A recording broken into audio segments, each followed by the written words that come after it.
কুরবানির সাথে আকিকা দেয়া যাবে কিনা, এক্ষেত্রে আমরা উত্তরে বলবো যে কুরবানি এবং আকিকা আপনাদের খেয়াল রাখতে হবে যে দুটি ভিন্ন ইবাদত।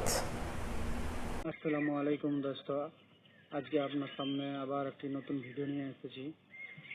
ভিডিওটি হলো কুরবানির সঙ্গে আকিকা দেওয়া যাবে কিনা, সেটা সুন্নাহ এবং জায়েজ আছে কিনা, এবং মিজানুর রহমান আজহারি কি বললেন আগে প্রথমে শুনে নি, তারপরে বলছি।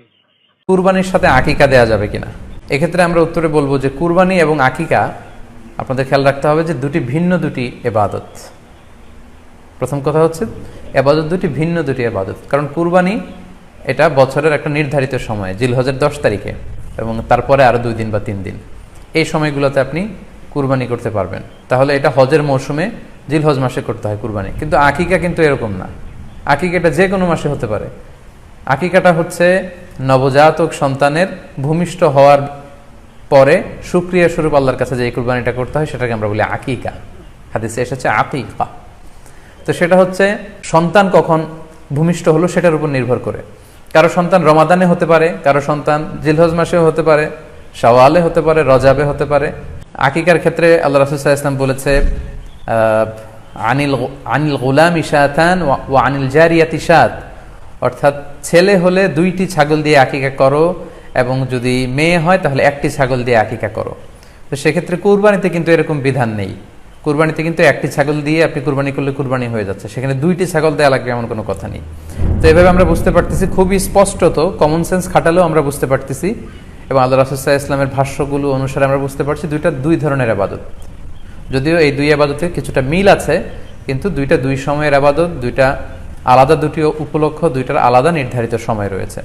যেমন আকিকার ক্ষেত্রে সুন্নাহ হচ্ছে বাচ্চা যেদিন জন্মগ্রহণ করবে তার 7ম দিন শেষে 7 দিন পরে আপনি আকিকা করবেন। আল্লাহ রাসূল সাল্লাল্লাহু আলাইহি ওয়াসাল্লাম বলেছেন কুল্লু গুলামিন মুরতাহানুন বিআকিকাতিহি তুযবাহু আনহু ইয়াওমা সাবিহি, প্রত্যেক সন্তানের আকিকা দিতে হয় তার 7ম দিনে, ওয়া ইউহলাকু ওয়া ইউসাম্মা, এবং 7ম দিনে মাথার চুল ফেলে দিতে হয়, তার সুন্দর একটি নাম রাখতে হয়।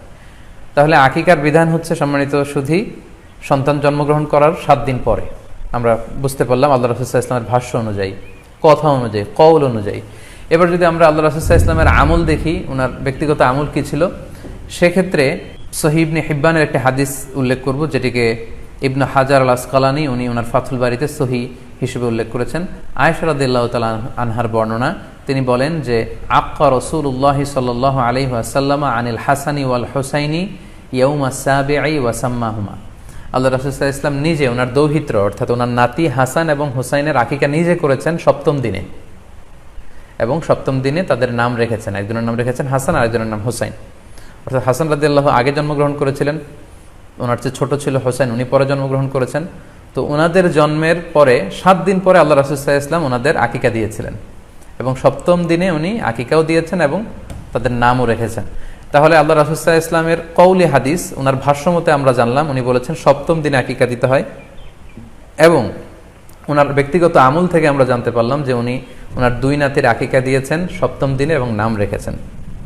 তাহলে এ থেকে আমরা সুস্পষ্ট বুঝতে পারি যে আকিকা দিতে হয় সন্তান জন্মগ্রহণ করার 7 দিন পর, 7ম দিনে।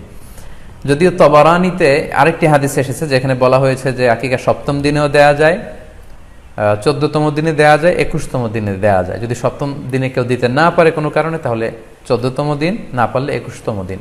তাহলে সুস্পষ্টভাবে উল্লেখ আছে যে আকিকার সময়সীমা 7ম দিনের কথা আমাদেরকে বলা হয়েছে। তো সেক্ষেত্রে আপনার সন্তান জন্মগ্রহণ করলে আপনি শুকরিয়া স্বরূপ আত্মীয় স্বজনকে খাওয়াবেন, আকিকার গোশত নিজেরাও খাবেন। তো এটা যদি আপনি কুরবানির জন্য রেখে দেন, তাহলে তো সন্তান দুনিয়াতে আসার এই আনন্দটা থাকে না। একজন যখন সন্তান পায়, সে কেমন যেন আকাশের চাঁদ হাতে পায়। তো তখন তার 7 দিনের মধ্যে যে আনন্দটা থাকে, ওই দিন তার নাম রাখা হবে, আত্মীয় স্বজনরা আসবে, বাচ্চাকে দেখবে, দোয়া করবে, তখন আকিকা করে গোশত নিজে খাবেন, আত্মীয়দের খাওয়াবেন, পাড়া প্রতিবেশীদেরকে দিবেন। এটা হচ্ছে সন্তান ভূমিষ্ঠ হওয়ার উপলক্ষকে কেন্দ্র করে এই আকিকা। সো এটাকে কুরবানির সাথে মিক্স আপ করার কোনোই প্রয়োজন নেই, এবং এক্ষেত্রে সুস্পষ্ট গাইডলাইন হচ্ছে যে 7ম দিনে আকিকাটা দিতে হয়। সো আমরা যেন 7ম দিনে আকিকাটা দেই। তবে হ্যাঁ, এখন প্রশ্ন হচ্ছে 7ম দিনে কেউ দিতে পারেননি, 14তম দিনেও দিতে পারেননি, 21তম দিনেও দিতে পারেননি, হাতে টাকা ছিল না, সামহাও কোনো কারণে মিস করেছেন, তখন আপনি যখন সুযোগ হয় তখন করে দেন। ওই প্রেক্ষাপটে আপনি যদি কুরবানির সময়ও আকিকা দিয়ে দিতে চান, এটা আদায় হয়ে যাবে ইনশাল্লাহ। আশা করা যায় আদায় হয়ে যাবে এবং এটা জায়েজ আছে, তবে এটা সুন্নাহ নয়। সুন্নাহ হচ্ছে সপ্তম দিনে আকিকা দেওয়া। পাশাপাশি গরু দিয়ে, মহিষ দিয়ে, উট দিয়ে আকিকা দেওয়াও কিন্তু সুন্নাহ নয়। আকিকা দেয়া সুন্নাহ হচ্ছে ছাগল দিয়ে। সুন্নাহসম্মত হচ্ছে আকিকা সপ্তম দিনে দেয়া এবং ছাগল দিয়ে দেয়া। ছেলের ক্ষেত্রে 2টি ছাগল, মেয়ের ক্ষেত্রে 1টি ছাগল। আশা করি কুরবানির সাথে আকিকার প্রসঙ্গটি আপনাদের কাছে ক্লিয়ার হয়েছে।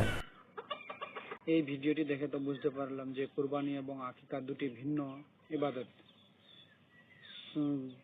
আকিকা দেওয়ার নিয়ম হলো সপ্তম দিনে, না হলে 14 দিনে, না হলে 21 দিনে। এই 3টি দিনে যদি না দিতে পারা যায় তবে কুরবানির সঙ্গে আকিকা দেওয়া যায়।